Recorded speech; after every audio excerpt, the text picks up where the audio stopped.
Good afternoon, Sayan. Good afternoon. Good afternoon, Bala. Yeah. Yeah.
Good afternoon, Sanjeev.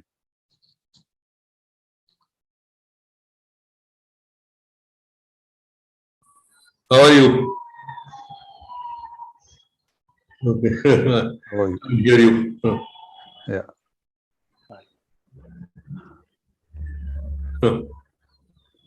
All well? Yeah, all fine.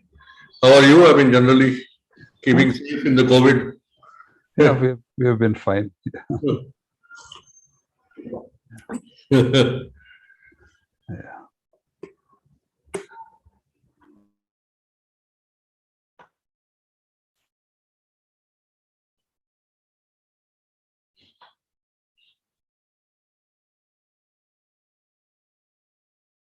Shriram hasn't joined.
Hi, Jashi. Good evening.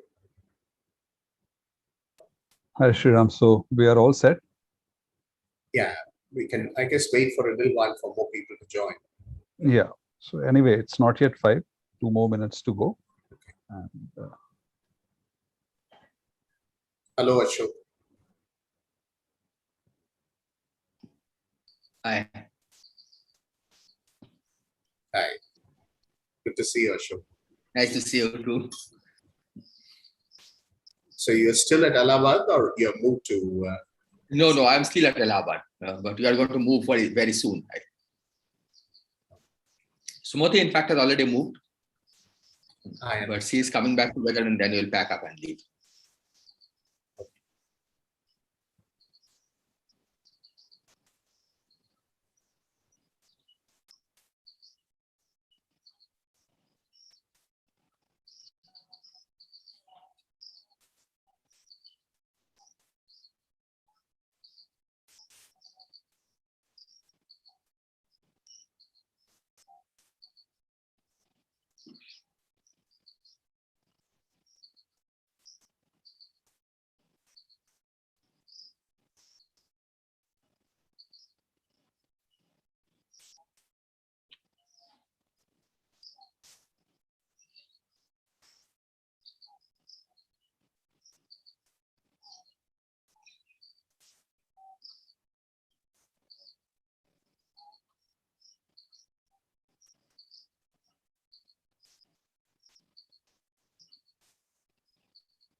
All right, it is 5 p.m. and we have close to 50 people here and another dozen or so on YouTube.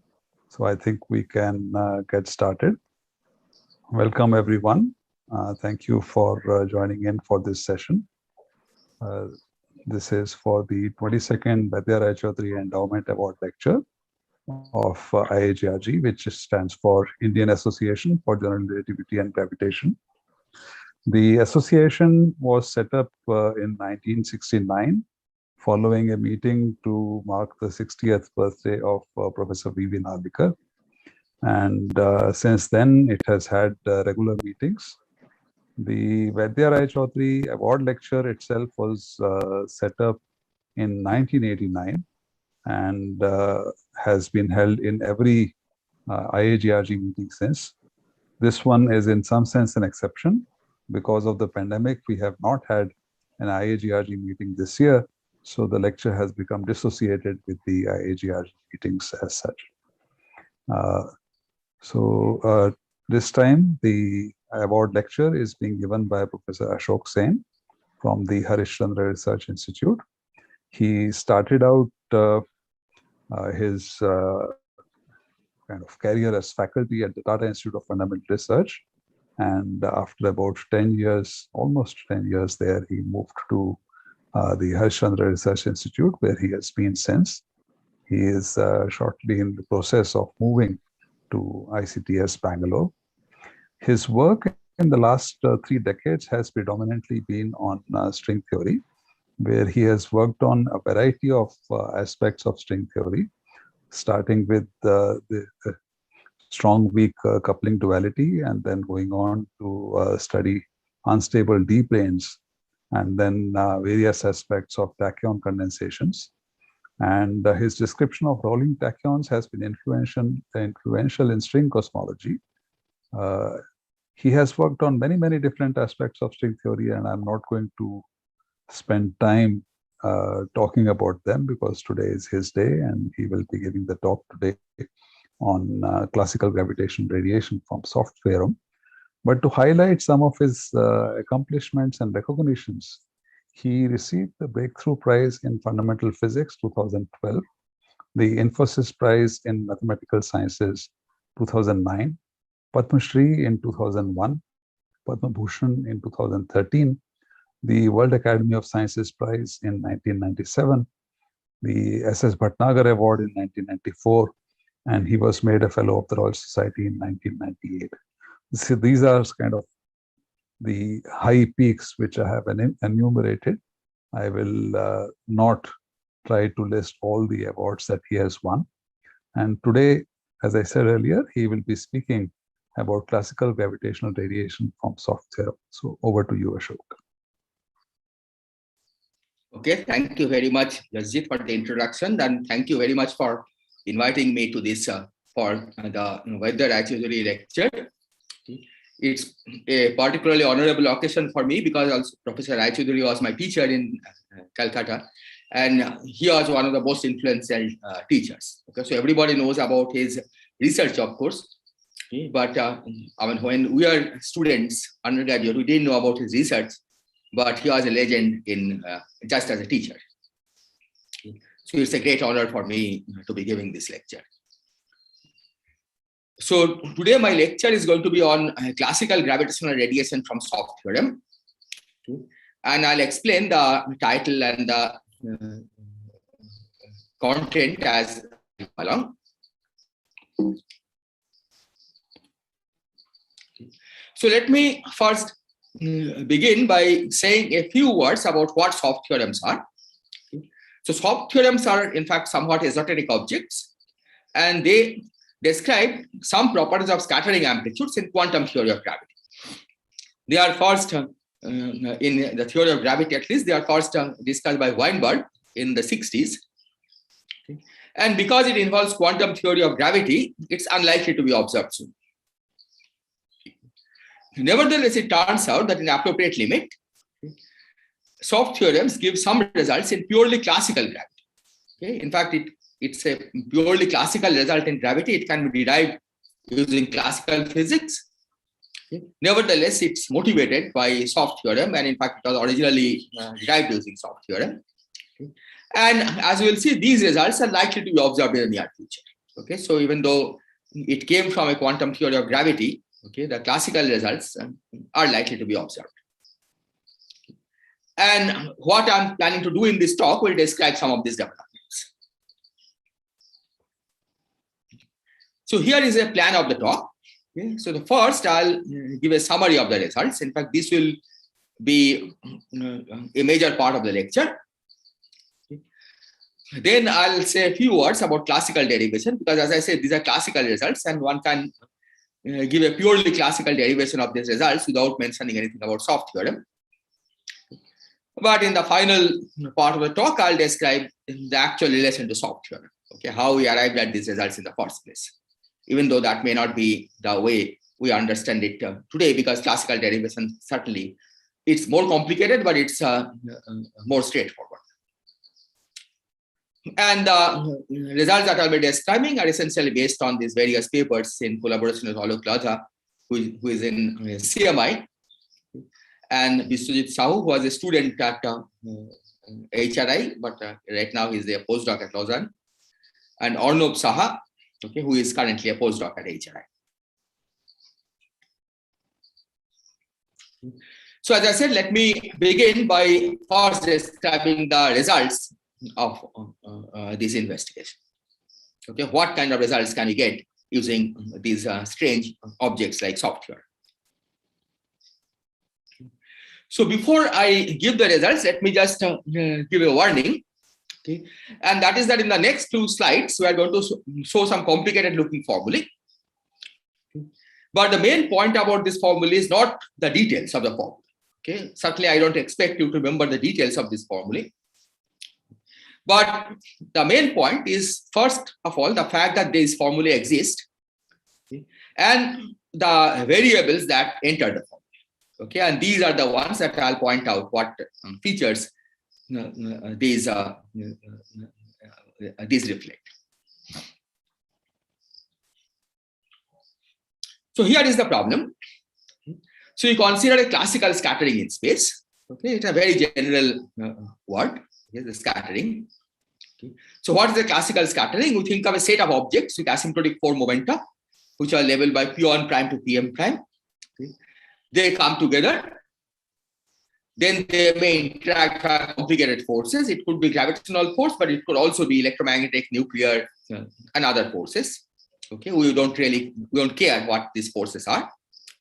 And then they disperse as a set of other objects with asymptotic form moment of P1, P2 up to Pn. Okay. And you see that the number of particles is not necessarily constant because M and N are different in general. Each of these objects, of course, carry certain mass and they satisfy this invariant relation. This is just the mass cell condition. Okay. So my metric will be chosen to have mostly positive signature. Okay, that's why pi square is minus pi 0 square plus pi vector square. Okay, and this is the mass cell condition. So this is the scattering process. Okay. And as I said, the scattering we should think of in very general terms. It could be very slow scattering, very fast scattering. Okay. For example, it could be the explosion of a supernova, okay, where initially there is only one object, okay, which blew up into many objects. Or it could be, for example, the bullet cluster is an example, okay, where two superclusters of galaxies are passing through each other. Okay, that's also a scattering, but of course, the scattering time is over a much longer time scale. Okay, so whatever I'm going to describe will apply to all of these processes. So as the scattering happens, okay, as I said, I will choose the origin of spacetime to be in the region where the scattering event takes place. Okay, this of course you can always do. Now, as a result of this scattering process, okay, gravitational waves are produced. And we imagine that you have a detector D placed at a faraway point, which I'll call X. And it detects the gravitational wave, okay, gravitational wave signal, okay, which is measured by the deviation of the metric from the flat background metric, theta mu nu. Okay, so this is the definition of H mu nu. And it observes this around some time t0. This t0 is given by r over c. Okay, that's the light travel time. Okay, normally that's the light travel time. But in a theory of gravity, there are corrections because of the gravitational drag that acts on the gravitational waves. But in any case, it doesn't really matter. We call t0. Okay, so roughly t0 is the time at which the peak of the gravitational wave reaches the detector. And this has a name. Such a detector is called, that you place it as Cry class. Okay, because you take large time, because it takes a long time to reach the detector and it's far away. So we'll define the retarded time at the detector. Okay, so this is really the time at the detector, and its origin has been chosen so that at u equal to 0, roughly you see the peak. Okay, again, the precise choice of the origin will not really be relevant for our results. So what we'll focus on, okay, and this is where soft theorem is useful, will be on the late and early time tail of the radiation. Okay, which means that the value of H mu nu at the detector at large positive U and large negative. And it's for these that soft theorem can give some definite results. So we are interested in H mu nu, okay, because that's the gravitational waveform. This is what the LIGO measures, for example. But it's slightly more convenient to work with what is called the trace reversed metric, okay, E mu nu, which is defined here. Okay, I'm using Einstein summation convention, so this rho and sigma are summed over. But we don't really lose anything because given E mu nu, we can reconstruct H mu nu by the reverse formula, okay, which takes the same form in 4 dimensions. And now the main result. So the main result is that up to gauge transformations, okay, that means change of coordinates, and corrections of order r to the -2, okay, we'll be focusing on 1 over r corrections. Okay, r is the distance to the detector. So that's what is called a radiative field. E mu nu at late time, okay, has an expansion of this form. There is a constant term. Then there is a 1 over u piece. Then there is a log u over u square. Okay, and then it goes on up. And similarly, E mu nu at early time has an expansion of this form.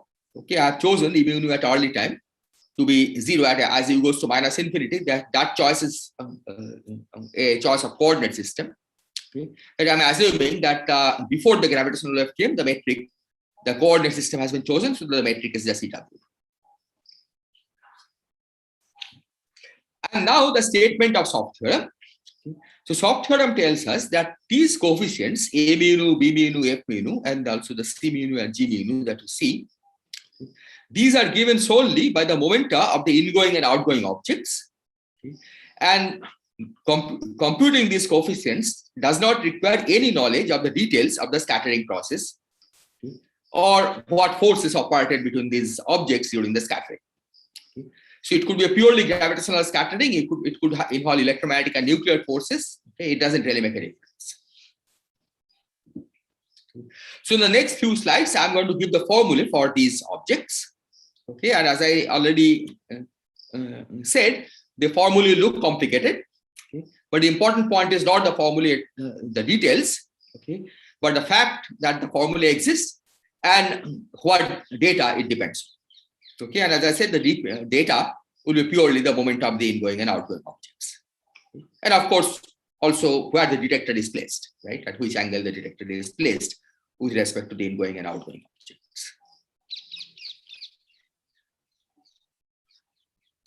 So here we see the expressions for these coefficients, A mu nu, B mu nu, and C mu nu. Okay, I'll describe the F and G in the next slide because they are more complicated. Now here you see that we have R is the distance to the detector. Okay. G and C are the fundamental constant, the Newton's constant and the speed of light. And then the rest, you can see, depends only on the momenta. These are the momenta of the outgoing objects. These are the momenta of the incoming objects. And N is a 4 vector, okay, whose first component, or the time component, is just 1. And whose space component is a unit vector x over r.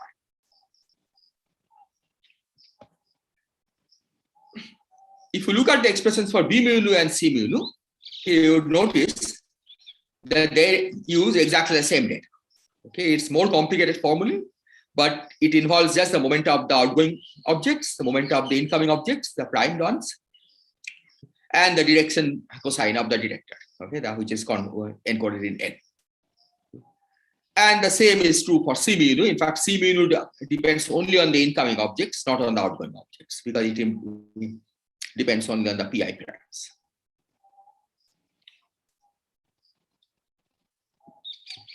Now here is the expression for the F mu nu and G mu nu. These are the coefficients of the log u over u square terms, okay, in the far future and the far past. And if you examine this carefully, you will see that these of course are more complicated formulae, but they do not require any new variables. Okay. They depend exactly on the same data as before, namely the momenta of the ingoing and outgoing objects and the direction cosine of the detector. And of course the distance to the detector. The 1 over r is common factor in all of these.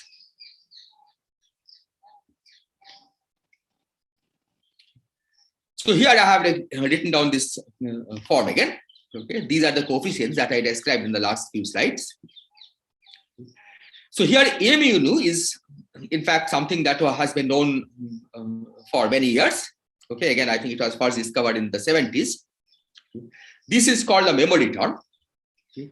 You see, it's a constant shift in E mu nu, okay, and this says that if you start from a metric eta mu nu, okay, and let the gravitational wave pass through, okay, after the gravitational wave has passed through, the metric doesn't return back to eta mu nu, but it gets shifted by a constant A mu nu, okay, which basically means that in a detector like LIGO, okay, if the detector was left to itself, okay, then after the gravitational wave has passed through, okay, the interferometer will not return to its original form. Okay, if you start with a purely destructive interference, okay, to begin with, okay, at the end of the process, okay, you will see that you don't have purely destructive interference anymore because A mu nu has changed.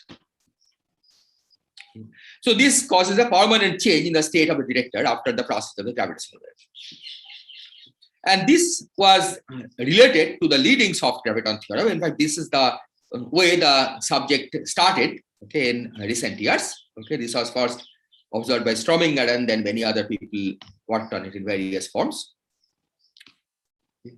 These coefficients, okay, are what are called tail terms, okay, and these are related to logarithmic terms in subleading and sub-subleading subgraviton theorem. Okay. And I'll try to describe in what sense is the logarithmic terms, okay, in later when we discuss the analysis. Okay. So now let me describe some particular features of these results. So the first point, which I've already emphasized, but let me say it again, that these results are statements in the classical GR. Okay? You don't have to talk about soft theorem to get these results. Okay, these are purely results in classical GR, and you can give a purely classical derivation. Okay, and I'll show a few slides where we'll describe how exactly we do the classical analysis. The second point also I have mentioned before, that these coefficients can be expressed in terms of the momenta of incoming and outgoing objects without knowing what forces operated and how the objects moved during the scattering. So the third point is that in the way I wrote down the formulae, I have assumed that the particles are not charged. If there are charged incoming or outgoing particles, okay, or outgoing objects, then there are known corrections to this formula. But those corrections are known, it can be computed, okay, and these arise because of the long-range electromagnetic interactions between the particles. Okay. So for simplicity, I have not written down those formulae, okay, but it will basically give additional contributions to all of these. Okay, all of these coefficients. So these terms will be there, but there will be additional terms that are proportional to the charges that the particles carry.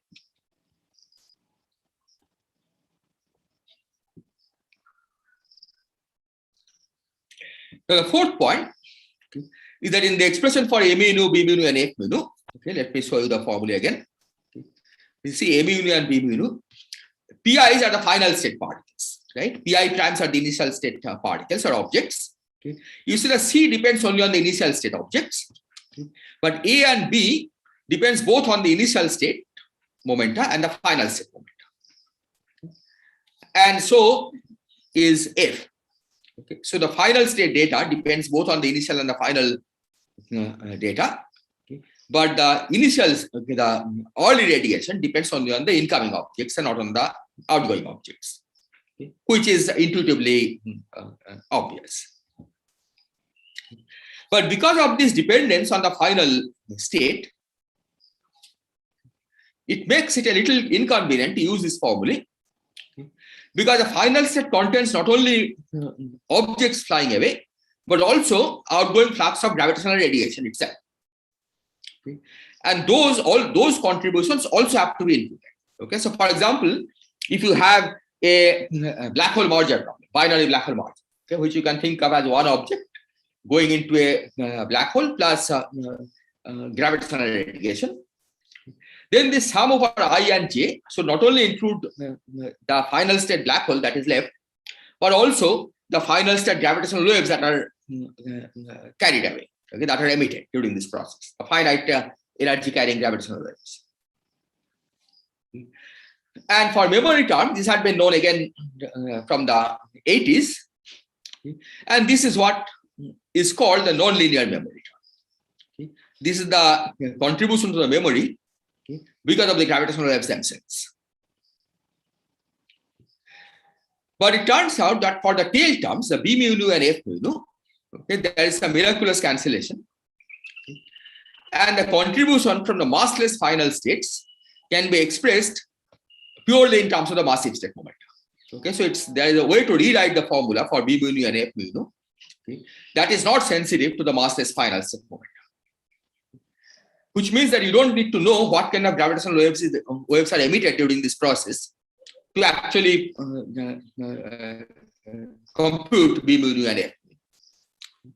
And this, of course, makes it very much easier to calculate these objects, okay, because computing the gravitational radiation during a particular process is a hard process, right? And you need numerical methods to do this computation.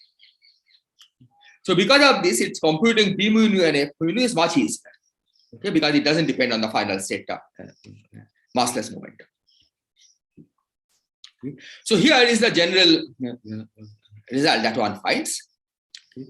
So in the expression for B mu, okay, if you want to eliminate the massless particles, okay, all you have to do is that in the sum of our final states, we drop massless particles and our radiation contribution, okay, and instead you add a term like this. Okay. which again, let me go back to the formula, which basically means that you just drop this sum altogether, okay, because this is over final state, right, PIs, and you also drop this sum, okay, because this is again over final state. Instead, you add a term that depends, okay, what does it depend on? It depends on the total incoming momenta, Pi, okay, which of course is like in that data is given, okay, and total outgoing momenta carried by massive particles. So that's PF. Okay, so it doesn't require knowing what kind of gravitational radiation was emitted during this process. And similarly, in F mu nu, okay, there you drop massless particles and radiation contribution in the final sum over final states, okay, and instead you add a term like this. Okay, so Pi and PF have the same depth, but carried by the massless particles only. Okay, that's why PF and Pi are different. Now, the one point I want to emphasize is these are not new forms. Okay? These are obtained simply by manipulating the results that we showed earlier. Okay, so you start from these results, okay, and assume that some of these particles are massless, okay, and then you manipulate this expression, okay, and then arrive at these prescriptions that I am showing you here. Okay. So these are not new results. Okay, so you don't need soft theorem. Once you have the general result for arbitrary final states, okay, you can just manipulate those to derive these prescriptions.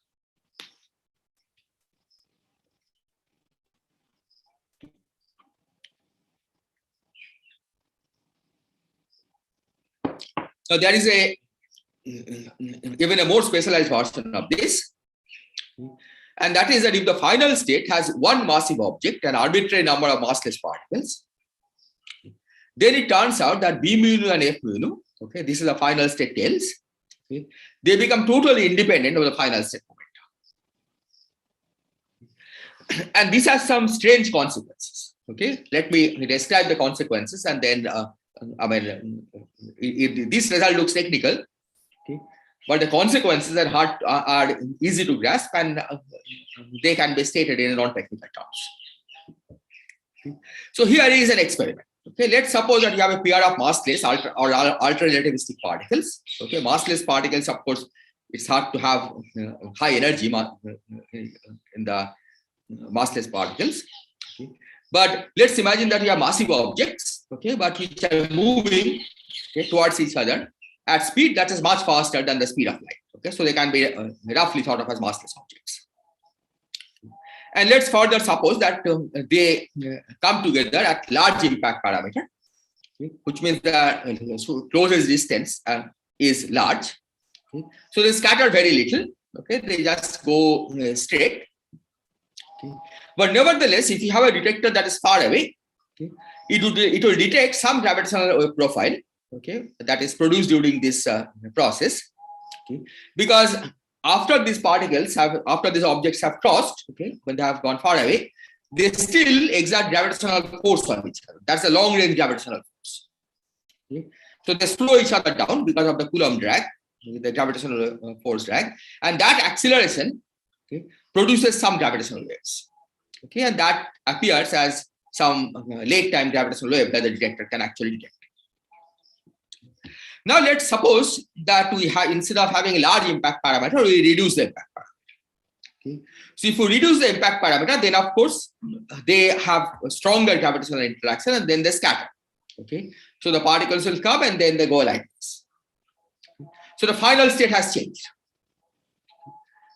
Nevertheless, okay, except for the memory term, which of course depends for which this result doesn't hold, the late time gravitational wave profile, that means the coefficient of the 1 over u term and the log u over u squared term, okay, that the far away detector detects, okay, will remain unchanged. Why will it remain unchanged?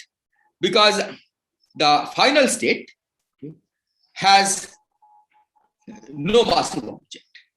Right? So here you see that if the final state is at most one massive object, which includes no massive object because these are massless objects scattering, okay, then the result for B mu nu and F mu nu doesn't depend on the final state momentum. Okay, it only depends on the initial state. So the late time radiation in the detector okay, far away, behaves as if nothing has happened. Okay, as if the particles have passed through each other, okay, straight. Okay. Even though here the particles, at late time, the particles are not moving along the trajectory that they came in, but they are moving along a different trajectory. So now we are going to describe a more extreme version of this phenomena. Okay.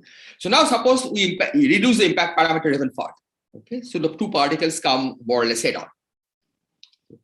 Then these objects will collide to form a black hole. Okay. They'll collide to form a black hole, and then of course they'll also emit massless radiation. Okay, because a black hole doesn't form by itself, it is typically accompanied by a lot of gravitational radiation that is produced during this. So it's a very different final state now. Nevertheless, the result that I described says that the late time gravitational wave profile at the faraway detector will remain the same as if nothing has happened. Because the final state now has one massive object, that's the black hole, and then gravitational radiation, which is massless radiation. So the late time gravitational wave profile at the faraway detector will behave as if the particles have just crossed each other, okay, without doing anything. So this is the kind of result that one can get from the general result that I described.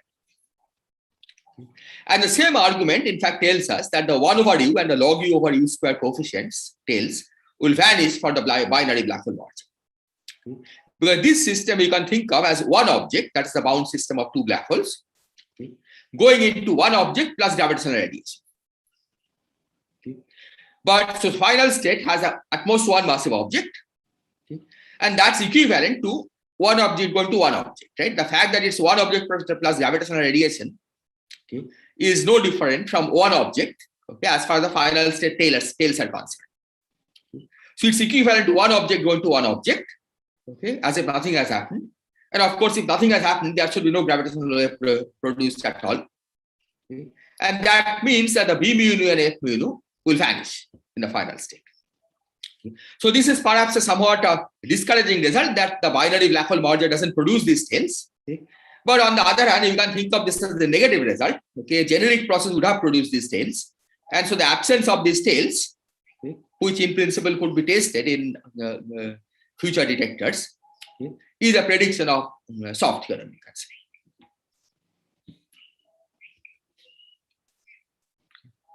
The final point I want to make is that so far in our formulae, there is no spin dependence. Okay.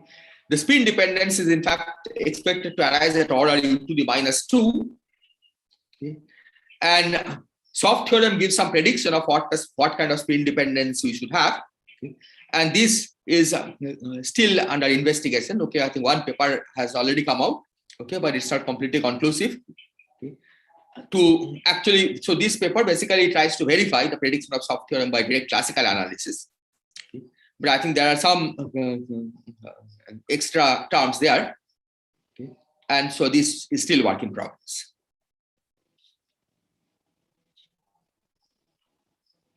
Okay. So far I have talked about in the time space, so what the soft theorem tells us at late and early time about the radiation profile. Okay. But one can also convert this into a statement about the power spectrum in gravitational waves. Okay. So power spectrum of low frequency gravitational radiation. Okay. And here is a particular example.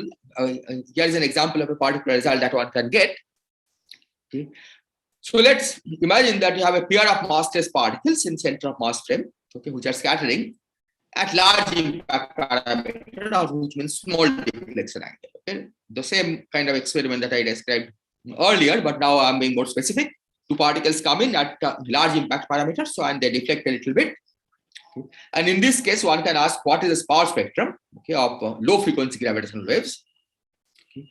And here are the first two terms. Okay, as a function of the frequency omega, okay, this is the constant term. Okay? And this is the coefficient of the omega square log omega square term. Okay, one can show that this is the first subleading term in the soft expansion. And this in fact confers, I mean, we did this analysis because there's an earlier conjecture by these authors, Okay. So they had a conjecture about the sign of this term, and it does confirm the sign of the term to be positive. Okay. But they also had some conjecture about the coefficient. Okay. And what we found is that the one who actually do the analysis using soft theorem, the coefficient actually differs by a factor of 2. But it's not a contradiction, okay, because their result was really based on a conjecture, okay, and not a detailed analysis. Okay, these coefficients are correct as long as the classical analysis is valid, and this is, you can check this by direct classical analysis. Okay, so this is as much as I'll say about the results. Okay, now let me say a few words about how we actually derive this by classical analysis, because they're classical results. Okay. And then in the final part, I'll describe how soft theorem helps in actually arriving at these results. Okay, and as I'll argue that even though these results are derived using classical analysis, okay, the kind of question that we are trying to answer, okay, one wouldn't have asked in a classical analysis. Okay, but it will become clear as I proceed. So here is a scattering experiment. So time flows up. Okay, so imagine that a set of objects are coming in and a set of objects are going out. Okay. So we divide the space-time into the scattering region. Okay, so this is the space-time picture. We divide the space-time into the scattering region S, okay, where the complicated interactions take place. And the asymptotic region, which I'll call F, that's the complement, where the particles interact only via long-range gravitational force. And then we iteratively solve the coupled equation of matter and gravity in the asymptotic region. Okay. And we'll argue, okay, for that it's only this region that is relevant, okay, for the results that I quoted. And that's the reason why you have these universal results in the first place. Now here, okay, the way we solve these equations is that the matter equations, okay, the equations for the particles that are coming in and going out, okay, they are evolved forward for incoming particles. Okay, that's a standard procedure, right? Using retarded Green's forward for the incoming particles. But in this region, they are actually evolved backwards. Okay? And this is what is strange about this kind of analysis. Okay? Why they evolved it backwards? Because the data that we are given, okay, the data in terms of which we express the result, okay, if you recall, is the incoming momenta and the outgoing momenta. Okay? So that means that we are assuming that we already know the outgoing momenta. Okay? And so to evolve the trajectories, we have to start from the final state and evolve backwards. So the matter equations are evolved this way: forward for the incoming particles, backward for the outgoing particles. But the gravitational equations, okay, how gravity evolves in this region, of course, are always evolved forward using retarded Green's function. And I'll make this a little more specific as I proceed. So here is some more detail. We split the metric into the background and the fluctuation. Okay. But we don't assume h mu nu to be small, okay, everywhere at this stage. Okay. And then this is the trace reverse form of the metric. As I said, you can reconstruct h mu nu from e mu nu. Okay. And then we express the Einstein's equation in the Didon-Dot gauge. Okay. So this is the Didon-Dot gauge, okay, not covariant derivative, ordinary derivative. Okay. And then we write the Einstein's equation in this way. Okay. It looks very simple. Okay. This is the standard flat space Laplacian. Okay. But of course, the complication is in T mu nu, okay, because what we have done here, okay, is basically that all the nonlinear terms in the Einstein's equation, okay, have gone to the right hand side. Okay, they are part of the definition of T mu nu.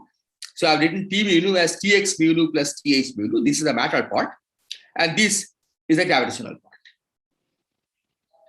So this captures all terms quadratic and higher order in H on the left hand side of Einstein's equation. So you have brought everything from the left hand side to the right hand side except the linear term. Okay, the box H mu nu term. That's why it looks so simple. And so from now on, all indices will be raised and lowered by flat metric, and we will set C equal to 1. And again, let me emphasize that we are not assuming weak gravity at this stage. Okay, we'll do this in appropriate step, but not at this stage. So this equation, of course, can be solved. Okay, well, solved within quotes by using retarded Green's function. Okay. Now, of course, it's solved within quotes because T mu itself depends on E mu, right? So it's not really a solution. But let's just write it this way. And now we use the fact that we need the form of E mu at large R, right? We only are interested in the coefficient of the 1 over R term. Okay? We don't care about the 1 over R square. And using the explicit form of the retarded Green's function, one finds a simple relation between the Fourier transforms. Okay. So here E tilde here is the time Fourier transform. So X I have kept as it is. Okay. I've just taken the time Fourier transform. That's what I'm calling E tilde mu nu. Okay. And T hat on the other hand is the complete Fourier transform of T mu. Okay, full space-time Fourier transform. Okay. And it turns out that there is a simple relation, okay, for the coefficient of the 1 over R term between the time Fourier transform of E mu nu and the full Fourier transform for T mu nu, okay, which is given here. Okay. Now, the full Fourier transform, of course, involves a space-time momentum vector. Okay. But the space-time momentum vector is basically related to the x that appears on the left-hand side by this formula. Okay, so k is omega times the first component is 1. Okay, so k0 is really the energy of the the frequency of the photon of the graviton, and n hat is the direction cosine of the detector. Here I have given the definition of the Fourier transforms, right? So E tilde, as you can see, is only the time Fourier transform. T hat is the full Fourier transform. Now, why I have written things in terms of E tilde mu nu? Okay. The reason that I have written in terms of E tilde mu nu is the following. Okay. One can show, okay, by simple Fourier analysis, that the memory term, okay, which is a constant shift in time, okay, the U inverse term and the U to the minus 2 log U term in E mu nu, they actually arise from the coefficient of the 1 over omega, log omega, and omega log omega square terms inside T hat. Okay. Now, here also you can ask about what about large positive U versus large negative U, okay, late time versus early time. Those turn out to be related to some I epsilon prescription. See, log omega is ill-defined for negative omega, right? You have to say which branch of the logarithm you have to use. Okay. And that branch determines whether you are talking about the late time or early time. Okay, and so is here. But the important point about these formulae, you see that these coefficients are related to form the functions in Fourier space, okay, each of which are non-analytic. Now, non-analytic doesn't mean that they are divergent, right? This is divergent, but this, of course, is 0 at omega equal to 0. Okay. But non-analytic means that by taking sufficient number of derivatives with respect to omega, you can make it diverge. Okay, that's the meaning of non-analyticity at omega equal to 0. Okay, and each of these terms have that feature.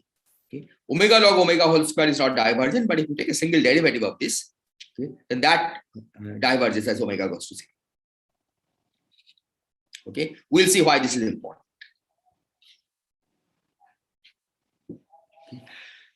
So here is a formula again. Now, so you have to calculate E, then you have to calculate T hat, right? Once you have calculated T hat, you have gotten the result. T hat is obtained by doing the integral over the full space time, the scattering region, and the asymptotic region.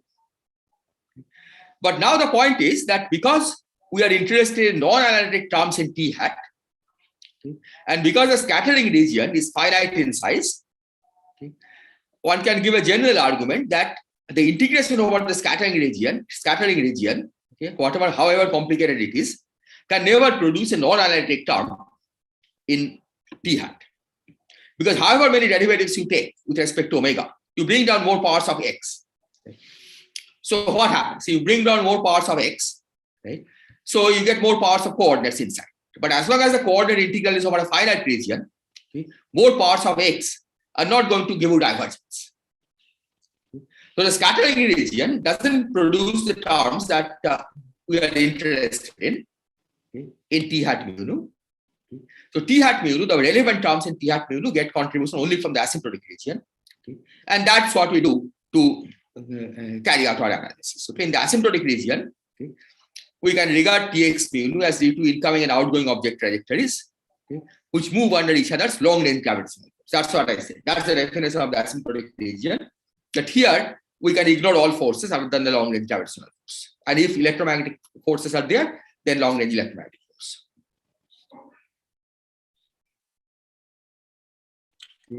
So here are the set of all the equations that we need to manipulate. So Tx mu nu here is the expression for the matter energy momentum tensor. Here, well, this is not all. Okay, the most complicated of this formula I have not written. That's the expression for Th, okay, which of course has to be written as a power series expansion in H. Okay, that's the gravitational part of the energy momentum tensor. Okay, but it's straightforward to write down. This determines the E mu nu in terms of T mu nu. Okay, and these are the particle trajectories. Okay, so these are obtained in terms of the gravitational field that is produced by our particles. So these are differential equations, and finally, we need the boundary conditions. And here again, we see the way we impose the boundary conditions is different from the normal initial value problem that we solve. Okay. Because we, for the dx deta, okay, we put the final state data for the final particles, okay, at tau goes to infinity, okay, and the initial state data for the incoming particles. Okay, that's the main difference between what we normally do in an initial value problem. And this is the difference from the earlier approaches by various people who try to follow this. Okay. So once you have written down all these equations, we basically solve these equations iteratively. Okay. So to begin with, we assume that there is no gravitational field. Okay, the particles are just free particles. Then we put it back in the equations. Okay, and try to compute Tx. Okay. From this, we compute T mu nu, okay, then compute E mu nu, okay, compute the particle trajectories, then put it back, compute Tx, and so on. Okay. And it turns out by doing this iteratively, we get a power series expansion, Gm times omega. Okay, this is a dimensionless expansion parameter. Okay. But in that process, we also get some log omega factors. Okay, and these are responsible for those tail terms. It turns out that we get the omega inverse at the first order. You don't have to do anything. Okay, just substitute this and compute Tx mu nu, you get the omega inverse coefficient. Okay. But to get the log omega term, okay, that's the first tail term, okay, you need one iteration. Okay. And for omega squared log omega term, you need two iterations. Okay. And after you do this, then you take the Fourier transform, and then you recover these complicated results that I quoted earlier. Okay. But this is the procedure that we follow in giving a classical derivation of those results. So now I turn to the final part of the talk. Okay. What does it have to do with quantum gravity scattering amplitudes? Okay. As I said, that historically, that's the way we first arrived at these results. Okay, not the memory effect, but the tail effects. Okay. But I'll describe how exactly soft theorem played a role.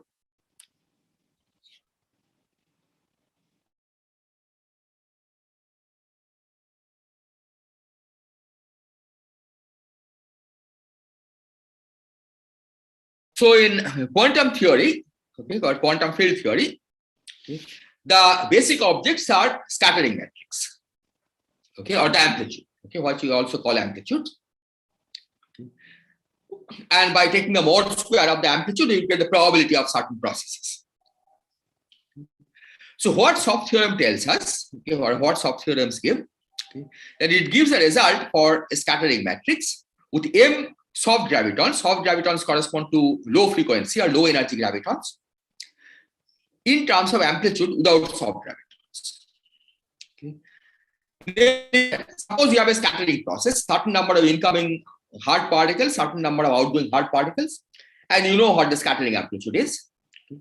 Now you want to know what is the scattering amplitude where you have the same hard particles, Okay. But we add in m soft particles carrying certain energies or certain momentum. Okay. Soft theorem gives a formula, okay, for the amplitude with the additional m soft gravitons in terms of the original amplitude where the soft gravitons are absent. The soft theorem is simple to apply this to classical physics. It's simplest in d greater than or equal to 5. Okay, so I'll explain this first. Okay. Because here the S matrix is free from infrared divergence. Okay, so here the application of soft theorem to classical physics is straightforward. So I'll explain this first, and then I'll just briefly state what happens in 4 dimensions. So the general structure of soft theorem is given here. Okay, the amplitude for soft plus a certain number of hard particles is given by some differential operator acting on the amplitude with hard particles. So this SM is in fact a matrix differential operator. Okay. Why matrix differential operator? Because it involves the orbital and spin angular momentum of the various particles. Okay. Now, angular momentum has x times p minus p times x. In momentum space, x is like derivative with respect to p, right? So that's how we get a differential operator. Okay? So these are differential operators that involves the derivative with respect to momentum. Okay? It's a matrix because it also involves a spin angular momentum. Okay? And in quantum theory, the spin angular momentum is represented as matrices. Okay? They are matrix indices, and the spin acts as a matrix acting on those indices. Okay? So it's a complicated operator. Okay, for general soft theorem. Now, the way we take the classical limit, okay, is by assuming that the hard particles have mass much more larger than m Planck. Okay, so they are really classical objects. Okay. And then we replace the orbital and spin angular momentum that is hidden inside this operator SM, okay, just by the classical spin and orbital angular momentum, okay, of the external states. Okay, that's the way we take the classical limit.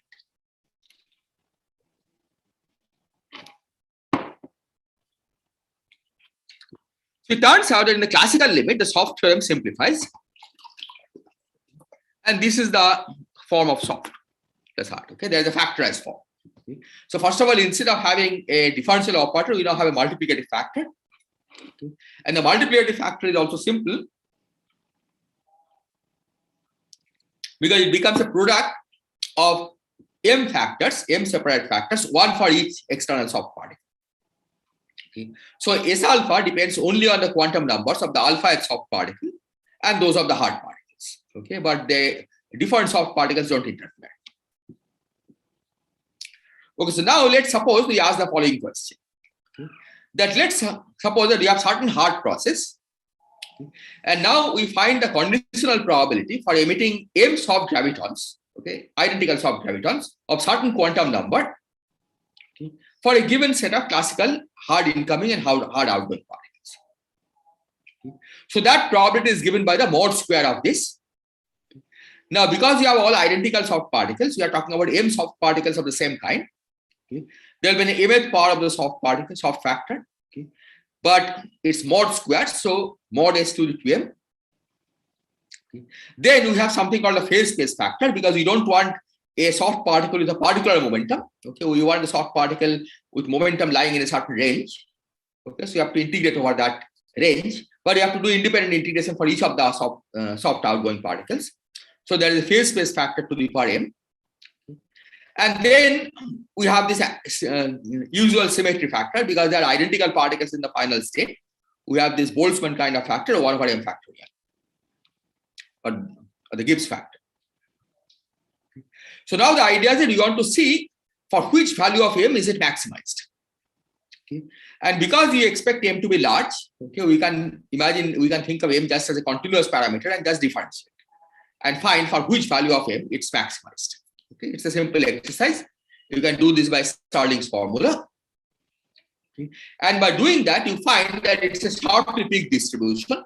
Okay. So even though quantum theory allows, it doesn't tell you it doesn't tell you that a certain number of soft particles should be emitted. It just gives the probabilities for different numbers. Okay. But the probability distribution is sharply peaked around a given value of m. Okay. And that we identify as a classical number of soft particles. And once you have the classical flux, you can translate that into classical gravitational wave. And that's the way we arrive at the soft theorems, okay, which gives us the low frequency gravitational waveform from a given scattering process.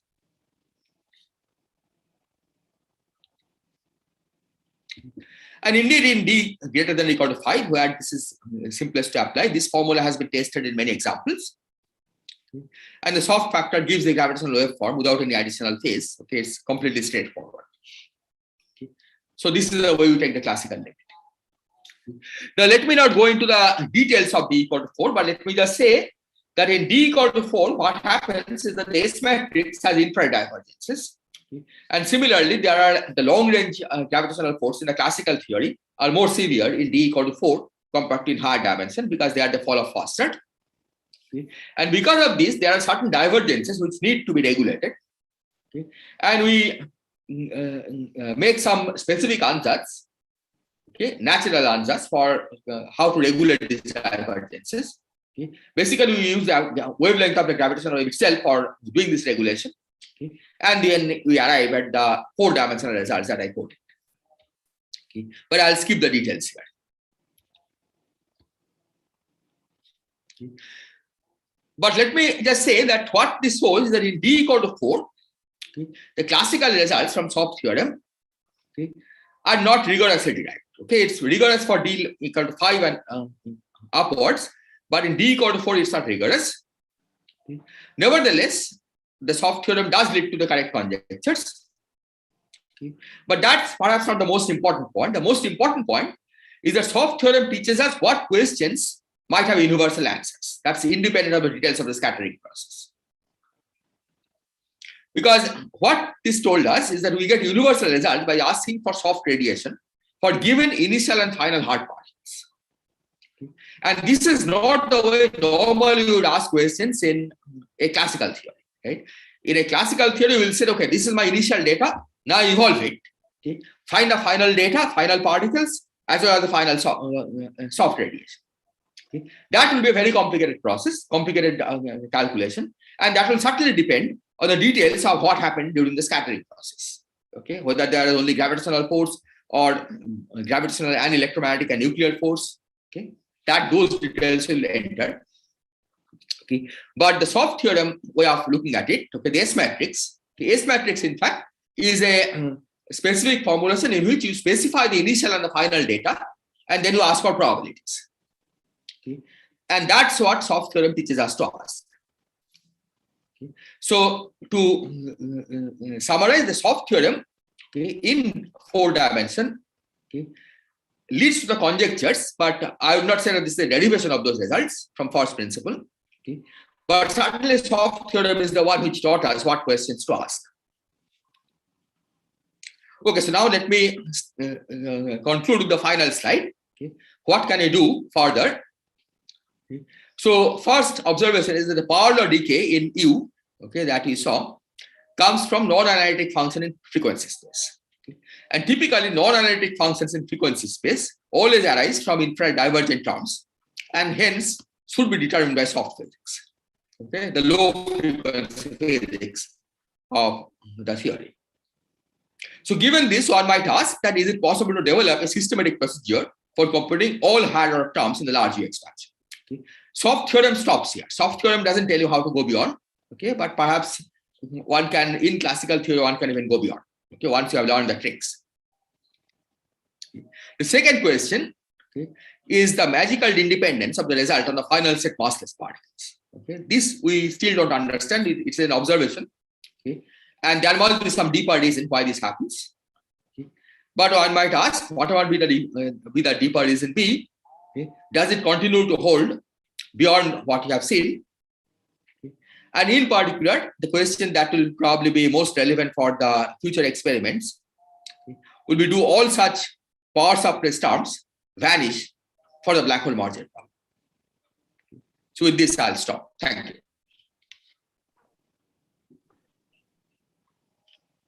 Thank you, Ashok, for that very nice overview of soft theorems and gravitational radiation. I can see that Partho has his hand up. Partho, can you unmute yourself and ask the question?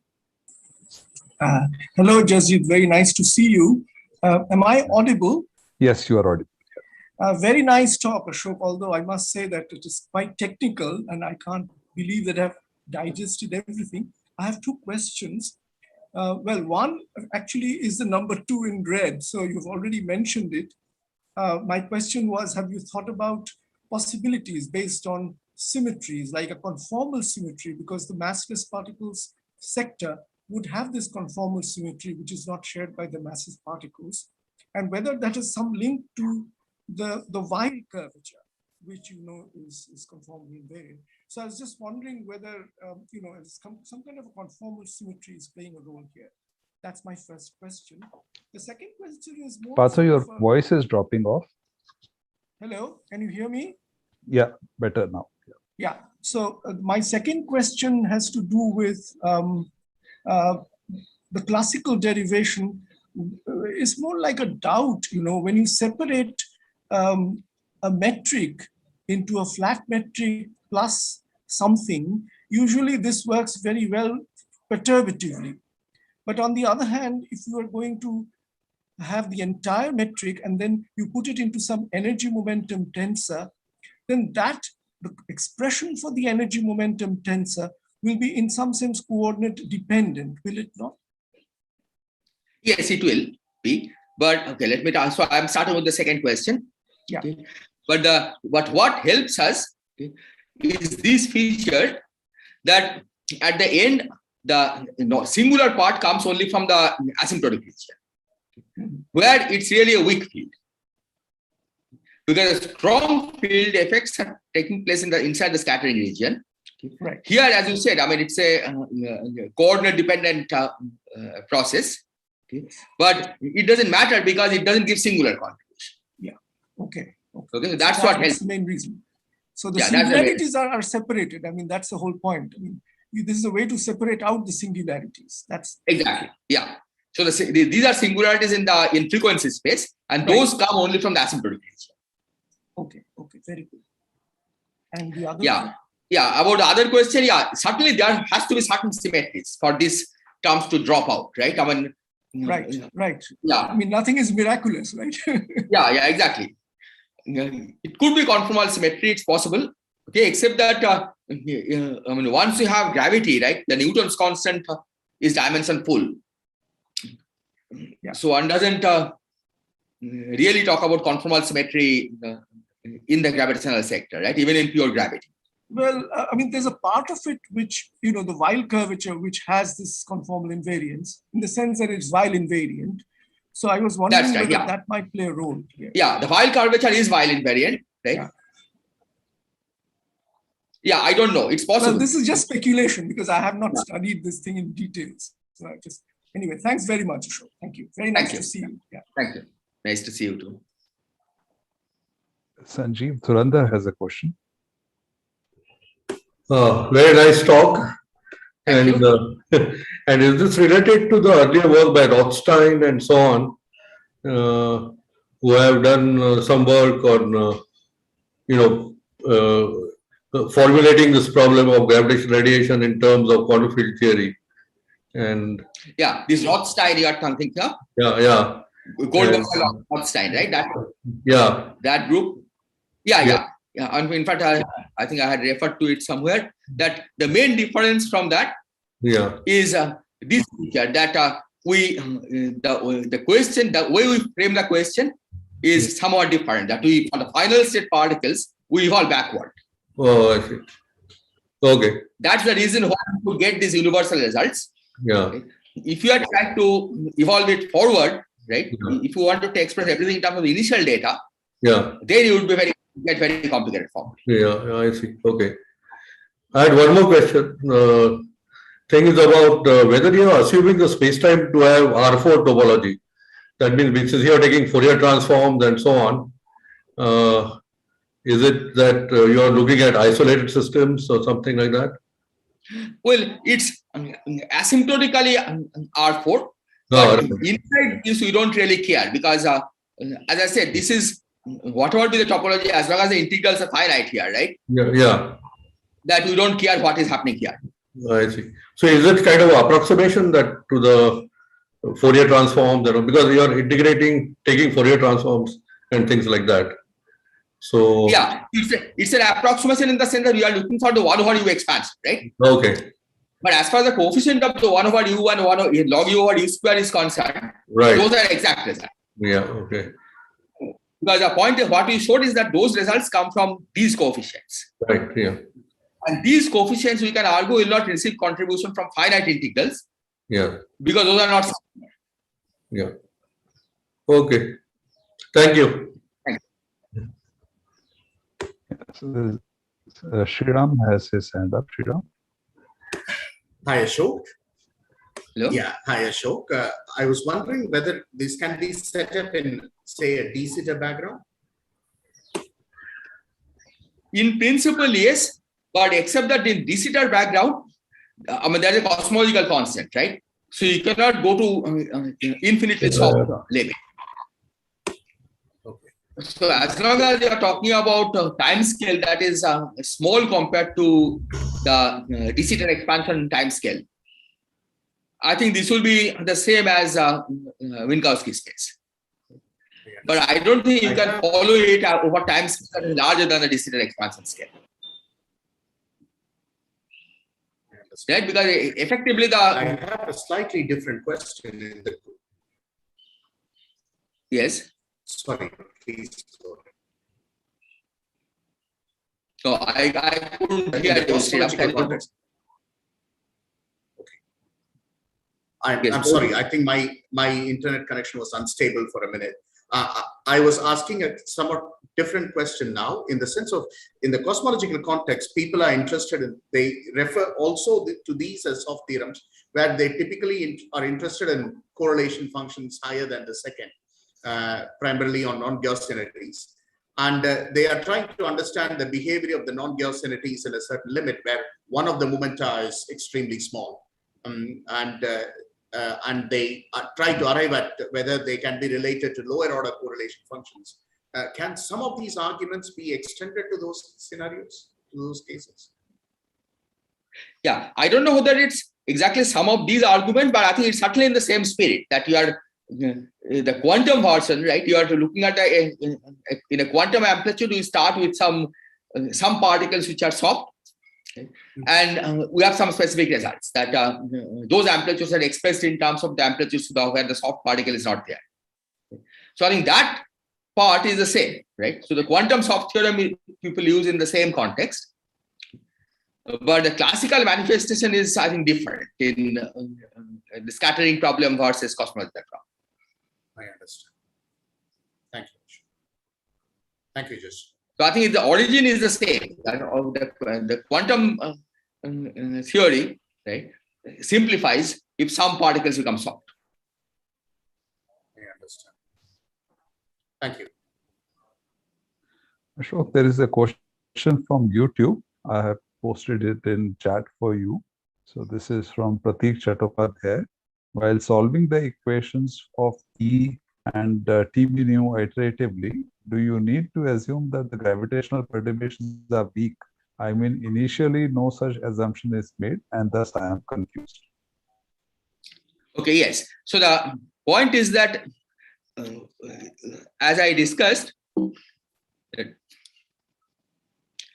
that we need to really solve the equations iteratively in the asymptotic region.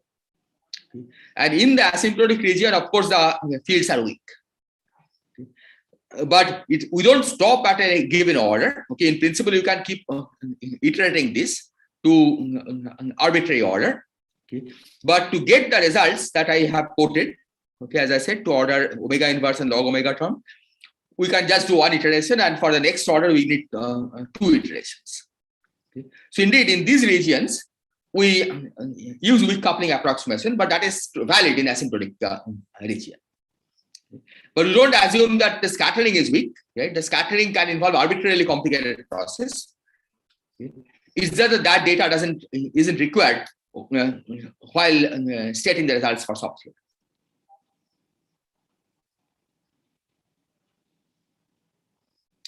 Was I audible? I mean, is it okay? Yes, Ashok. Yeah, that seems clear.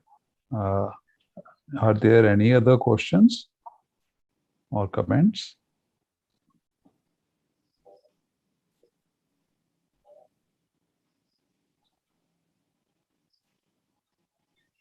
If not, then I think we come to the close of this session. Thank you so much, Ashok, for this wonderful talk. And it's interesting that you mentioned the role of Professor Raychaudhuri as a teacher, because the link to documentaries about Professor Raychaudhuri and Professor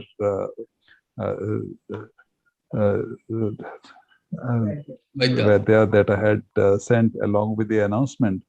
In that, if we look at those documentaries, in both of these, it becomes clear that both of them had a serious impact as teachers. And with Professor Vaidya, the impact was not limited to university students. He went on to look at outreach in mathematics at many different levels. So I think it's important that we recognize those contributions also. I would like to thank the IHRG for giving Isa Mohari an opportunity to host this lecture. But before I close, I believe Sriram wants to make a brief remark. Sriram? Yeah, thank you, Jesse. Just two brief remarks. One, Ashok, the award carries an honorarium. We will write to you, physically, we would have liked to hand over the check, but since you're not physically present, we will write to you and transfer the sum to your account number 1. And thank you for joining us and giving this lecture. And thank you, Jesse, for hosting it. Those were the remarks I wish to make. Thank you. Thank you. Thank you, Ashok. And thank you, everyone. We will end this meeting here. Bye-bye. Good night.